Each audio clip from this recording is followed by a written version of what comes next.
Lear, good evening. How are you? Good evening, Mayor Carter. I've learned not to speak outside the microphone. I'm well, thank you. That's good. And also fellow councillors and city staff and the other residents that join me here today. Good evening to all of you. Could you formally introduce yourself for the record, please, in our minutes? Thank you. My name is Sara Lear, and I'm a resident of Oshawa and also an employee of a company that resides here in Oshawa for the time being.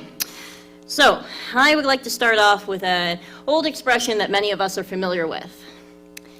The only thing that is certain in life are death and taxes. However, I believe this needs to be amended to say that there are only two things certain in life: death, and if you live in Oshawa, an increase in your taxes, as we have seen consistently for years, and as is being requested, again, of the citizens for this year. I would like to better understand why we need an additional, give or take, $3.5 million that is being requested. From what I can see, the two biggest factors here, I will refer you to page,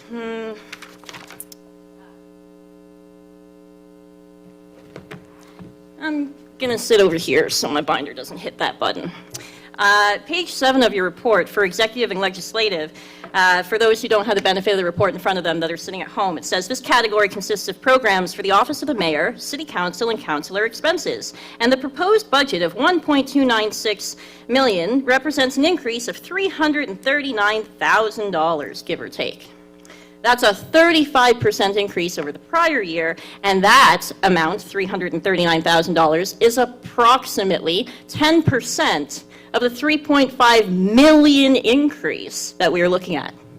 So I come before you here today with no answers, but just a lot of questions that I would like you as councillors to be asking of our city staff.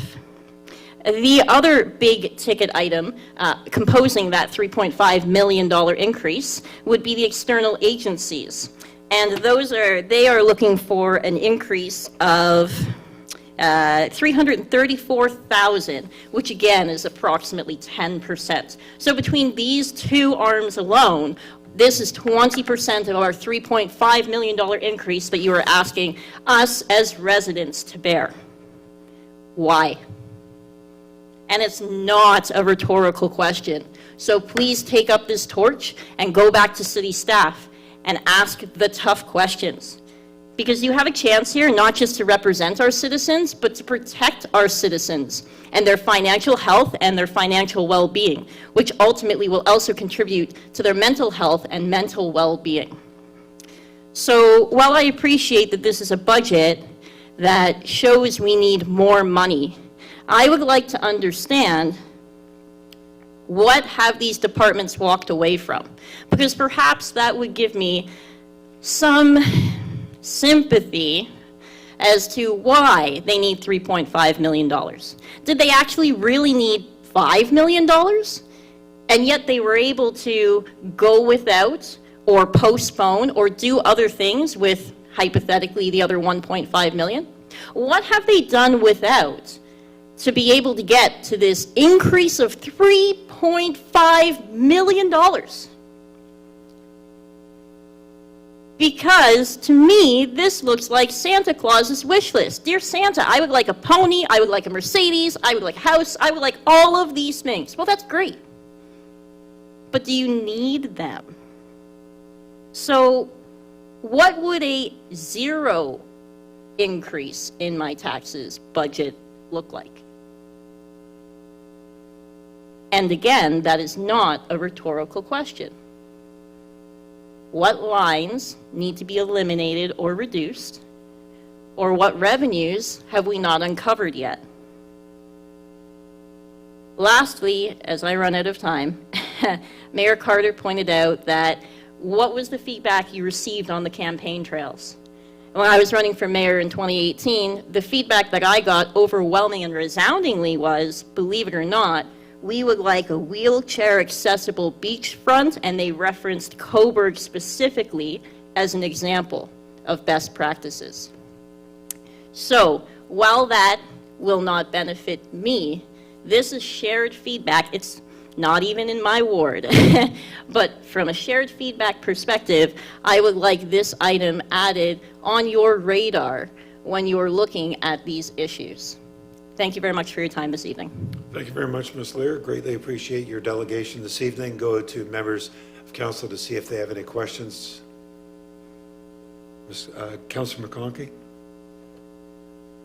Good evening, Ms. Lear. I appreciate your points that you've brought up here about the budget that we were presented with on Friday. And one of my first questions was about that 35%.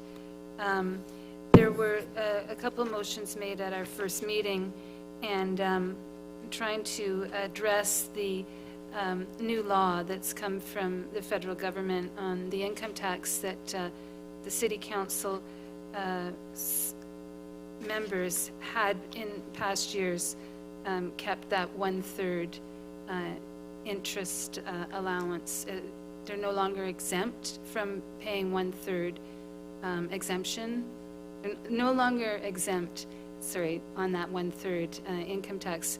And unfortunately, even though the city last council paid our internal auditor, KPMG, to do a comparison of the other municipalities, how they were dealing with it, because there were still a few that had that 1/3 tax exemption, not many, but some, how they were dealing with it.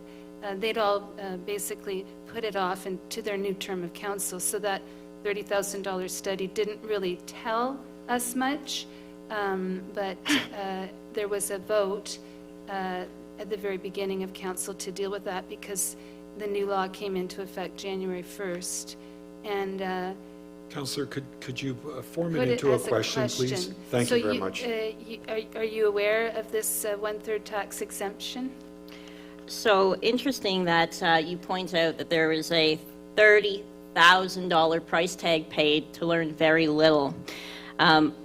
While not specifically familiar with all of the details of the exemption as a general concept, yes, I'm not necessarily asking you to reduce your budgets, but just justify these numbers. So as another example, I see here our communication plan for the budget.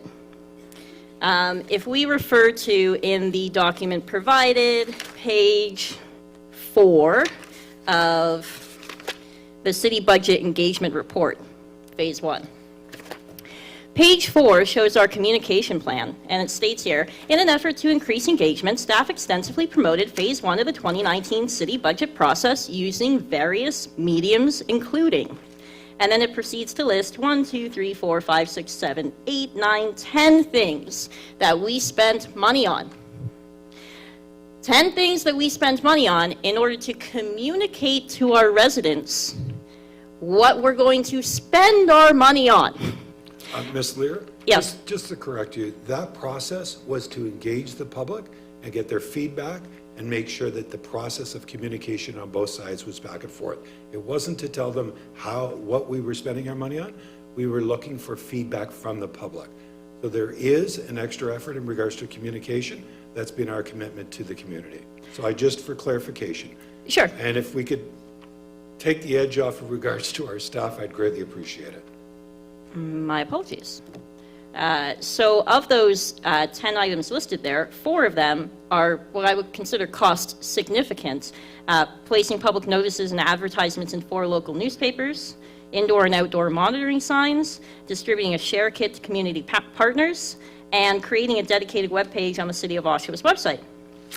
So I'm very curious, and perhaps I am merging information, but if you turn to page 7, under the results and feedback area, it says that 251 budget tool submissions were received.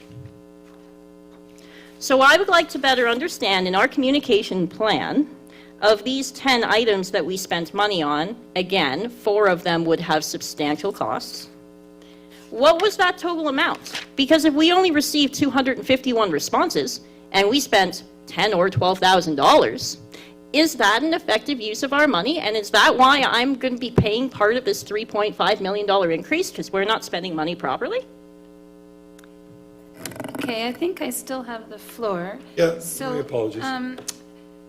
Ms. Lear, you understand that this document is the budget document that we were presented with on Friday.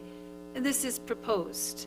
I've found it myself to be a little bit of unusual setup that we have to go through it after it's, instead of having the input, you know, at the early stages, especially now, just off the election, coming in and going through it at this late date, when it's all pretty much formulated and you know, trying to whittle it down, they say. I'd like to see no tax increase. That first page in the document, I think, are you aware that the variance page, sorry, page 2, that the increase in revenues was $3 million.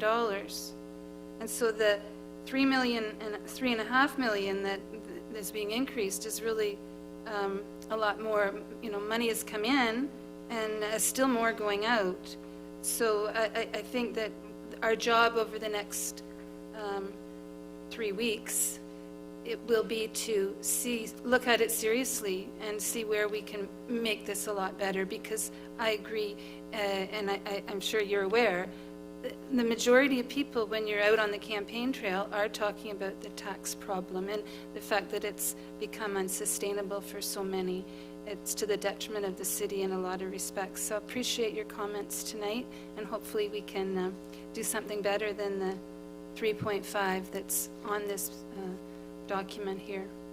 Thank you very much, Councillor. Greatly appreciate it. Councillor Nicholson? 3.5 million. I appreciate the passion which you bring forward the comments, but I'm going to tell you a number that may set you off again. You seem to be working on the impression that the expenditure increases of the city of Oshawa between 2018 and 2019 is $3.5 million. My understanding that that's your understanding? My understanding is that we need to cover $3.5 million shortfall if we move forward with these numbers as requested. I would like you to comment, if you could, on these numbers. The actual expenditure increase between 2018 and 2019 as projected is not $3.5 million. It's actually $6.6 million. Because the city has received a windfall of $3.3 million as a result of growth, additional taxation revenues that they had not projected in the 2018 revenue stream. While I will do my best not to go off and get started all over again, I didn't even get into the infrastructure that we're no longer funding, or that 3.5 million would be even bigger. We're not funding our infrastructure to try to hide that and keep that number as low as it is. But I'm not starting. No, and I appreciate that. The next question that I wanted to ask you, that given that a large portion of the potential expenditures is not only is not meeting staff expenses, because those expenses are paid for already through last year's budget amount and the growth. We're looking at over almost $2 million in contributions to reserve, on top of an existing $12.5 million annual contribution. Do you believe this is something that we should seriously take a long, hard look at? Or are you in favor of putting more money in reserve?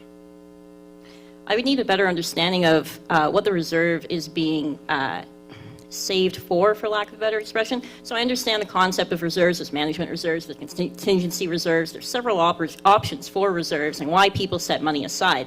But if there aren't a specific understanding as to what these reserves are being directed for, then how do we know if we have a sufficient amount, if we're saving enough, if we're saving too much? So without a detailed breakdown of what the reserves are going to be used for, or the projected costs that they're looking to serve, then I couldn't answer that question accurately. And unfortunately, I've had a lot of difficulty acquiring the information that I was able to find, and the information for the reserves I do not have available at this time. All right. Thank you very much. Any other questions? Seeing none, thank you very much, Ms. Lear. Greatly appreciate you being here this evening, and thank you for your delegation. Anyone else